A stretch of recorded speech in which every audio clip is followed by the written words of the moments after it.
The Green River District Health Department wants to know you to know your numbers and me to know my numbers. It's Heart Month. Merritt Bates Thomas is here. Good to see you. Good to see you. Good morning. Welcome to the new set. I love it. It's been a while since you've been here. It has. I'm glad you're back. Well, in this Heart Health Month, of course, it's February, and it's when we talk about these things. When you say know your numbers, what do you mean? Well, we're honing in particular, knowing your A1C, which for people who have diabetes, it's the measure of your blood sugar over about a 3-month period.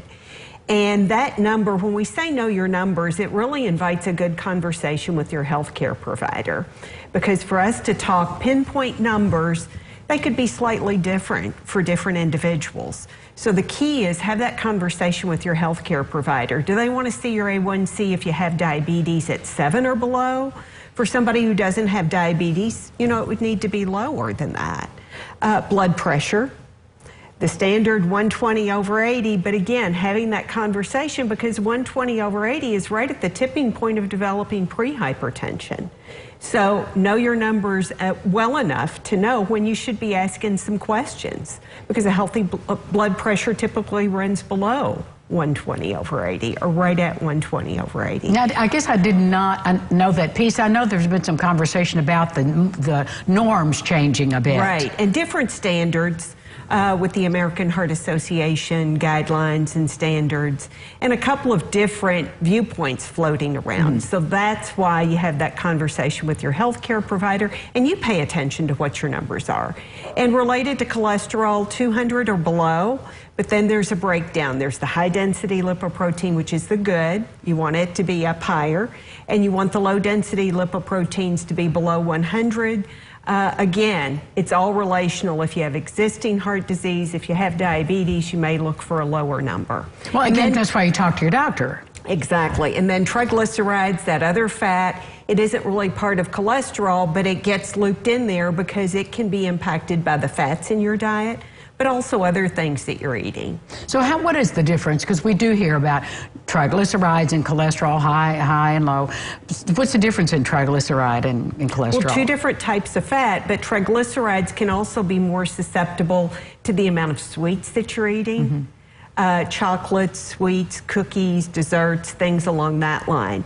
So it's more than just the fat that you eat that impacts the triglycerides. And one of the things that I just learned really a few years ago was why that was a problem. What did those cholesterol globules do when they're in your veins, which is stop up becomes the plaque, right? The flow of things gets a little too gloppy or thick, and you want things to be flowing well. Yes, flow well. Yes. Yes.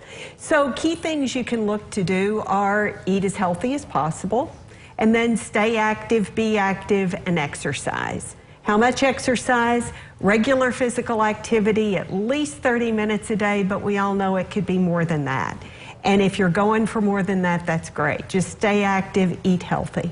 Well, how is the Green River District Health Department a resource for people if they feel like they need some professional guidance there? What can you offer them through this Heart Health Month? Well, last year we came on the show and talked about our new blood pressure self-monitoring initiative, Care Direct. We now have a little over a year under our belt, and we're seeing people successfully reach their blood pressure self-measurement guidelines. What's involved? It's 6 months, a couple of face-to-face interviews with our health educator, and that's the initial and then the closing, but in between they're telephonic interviews. But what you get from that is a blood pressure monitor where you yourself can be checking, knowing what those numbers are, checking into what maybe the timing of the day has to do with when your blood pressure is higher. So you're looking at monitoring at different times, but what you're also looking at doing is modifying some of those lifestyle risk factors. So you could be talking about exercise and increasing physical activity one month. The next month you're talking about incorporating healthier foods into your diet. For people who smoke, they're looking at cessation if possible, and if that's something they feel like they could take on. Are you seeing a reduction in smoking at the health department? It's hard to get a true measure. We have more interest now in particular, not just with smoking, but with vaping issues. Yes. So the key piece is our message is out there. More people than ever are interested in hearing how important it is not to smoke. That's good news. That's a good beginning. Thank you, Merritt. Thank you. We'll be back with more lifestyles, but let's check in with Ron Rhodes. We've got a gray, wet day, and it's going to be wet tomorrow, but a lot colder. I'll tell you more about that coming up.